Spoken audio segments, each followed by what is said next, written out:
Assalamualaikum, halo anak-anakku kelas 9. Bagaimana kabar kalian hari ini? Semoga kalian dalam keadaan yang terbaik, sehat dan bahagia selalu.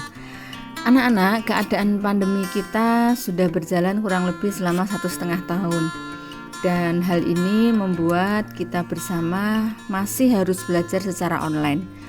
Meski demikian, kita harus tetap bersyukur bahwa sampai hari ini kita masih bisa menjalani hidup dengan baik. Seperti janji Allah anak-anak, bersama kesulitan akan ada kemudahan. Jika kita mau selalu melihat hal yang baik atau hal yang positif di balik kejadian yang Allah berikan terhadap kita. Karena itu, tak lupa senantiasa bersyukur supaya ditambah lagi nikmatnya. Nah, anak-anak, hari ini saya ingin berbagi materi mengenai tips mengatasi kejenuhan belajar daring. Karena saya paham kalian semua pasti pernah kan mengalami rasa bosan, rasa jenuh saat belajar daring, ya. Tidak apa-apa, hal itu adalah hal yang wajar. Yang penting perasaan bosan atau jenuh itu jangan sampai berlarut-larut yang nanti akan mengganggu aktivitas kita berikutnya. Nah, lebih baik mari kita kelola rasa jenuh, rasa bosan itu saat datang mendera, ya. Salah satunya dengan beberapa tips yang akan Bu Diana bagikan berikut ini. Nah, yang pertama, kita bisa membuat jadwal untuk mengatur kegiatan selama belajar daring. Nah, ini yang harus kalian ingat bahwa setiap hari saat kita pembelajaran daring ada jadwal KBM daring yang harus kalian ikuti, ya kan? Nah, karena itu kita ikuti saja jadwal setiap hari apa yang harus kalian jalani.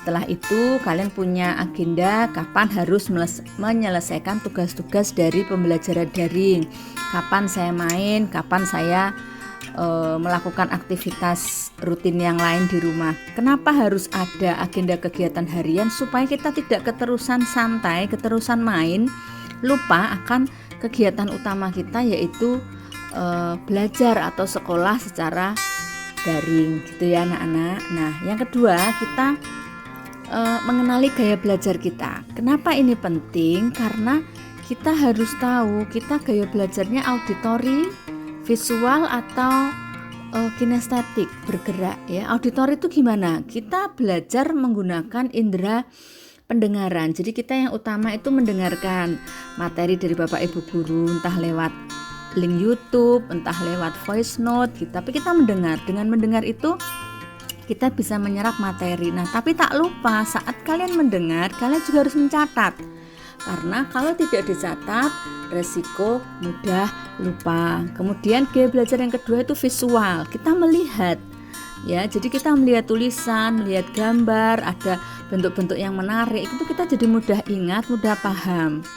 Ya, atau gaya belajar yang berikutnya kinestetik, bergerak. Kita belajar sambil melakukan kegiatan gerakan gitu ya, entah tangan kita, entah kaki kita, entah badan kita, pokoknya kita belajar sambil bergerak. Nah, kita cari tahu mana yang kira-kira itu sesuai dengan diri kamu supaya kamu nanti nyaman selama mengikuti belajar daring, ya.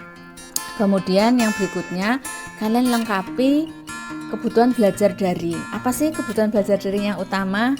Betul sekali, kuota anak-anak, ya, kuota. Karena kuota itu kita bisa melakukan aktivitas online. Setelah kuota, kita persiapkan handphone, laptop, dan itu kebutuhan yang sangat mendukung. Selain itu juga pasti kita butuh buku, catatan, alat tulis untuk apa? Untuk mengerjakan tugas-tugas dan mencatat. Itu kebutuhan belajar daring. Nah, yang berikutnya, tips mengatasi kejenuhan belajar, kita biasakan diri kita untuk selalu memikirkan dan mengucapkan hal yang positif saja.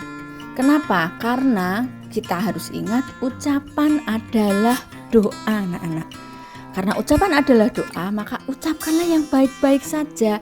Karena itu adalah doa untuk diri kalian sendiri.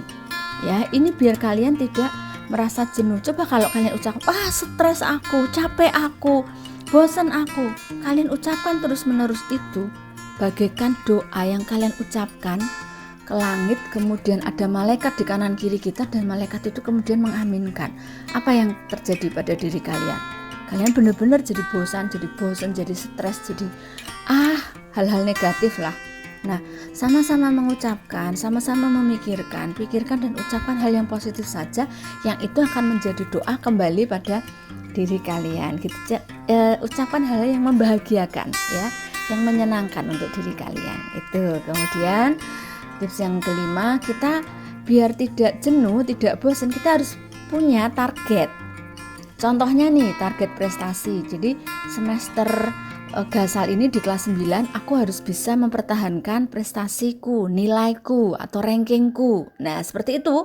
Kalau nggak punya target seperti prestasi seperti itu, kalian paling santai aja lah, jalani apa adanya, ya gitu-gitu aja. Itu beresiko untuk menimbulkan rasa jenuh. Tapi kalau kalian punya target prestasi, kalian pasti akan bersemangat untuk mengejar prestasi kalian tersebut, ya kan? Punya target prestasi, aku nanti lulus pengen melanjutkan kemana, kelas 9 aku harus punya nilai yang terbaik. Itu target prestasi supaya kalian senantiasa bersemangat saat belajar daring. Nah, kemudian yang terakhir, nah ini yang menyenangkan, selalu sediakan waktu kalian untuk me time. Me time itu apa sih? Waktu untuk diri sendiri. Apa yang kalian suka untuk diri sendiri? Kalian boleh baca buku-buku kesukaan, boleh menonton film. Mungkin ada yang suka nonton film di aplikasi-aplikasi, atau membaca cerita-cerita tertentu, atau kalian mendengarkan musik, atau apalah, mungkin main game. Nah, me time itu harus kalian sediakan dalam seminggu itu. Bukan setiap hari me time loh ya. Kalau setiap hari me time berarti kalian tidak melakukan agenda kegiatan yang mengatur jadwal kegiatanmu. Nah, karena kalian sudah mengatur agenda kegiatanmu sehari-hari, sediakan me time ini seminggu sekali. Setelah kalian mengikuti pembelajaran daring seminggu, sediakan me time itu di akhir pekan. Kalian boleh melakukan kegiatan yang kalian sukai. Ini cukup menghilangkan rasa bosan kalian, ya. Begitu saja anak-anak. Nah, kemudian yang berikutnya saya ingin coba kalian tuliskan pengalaman dan upaya kalian selama ini untuk mengatasi kejenuhan belajar daring. Apa sih yang kalian lakukan selama ini? Kalian boleh tuliskan di buku kalian, kemudian nanti kalian foto. Nah, bukti pengiriman tugas nanti ada di link grup WA kelas. Kalian boleh lihat, simak di grup WA kelas di situ untuk pengiriman tugasnya. Nah, kalau ada yang kurang jelas, kalian boleh tanyakan di WA grup kelas. Demikian anak-anak untuk materi hari ini, tips mengatasi kejenuhan belajar daring. Oke, tetap semangat, sehat dan bahagia selalu. Wassalamualaikum warahmatullahi wabarakatuh.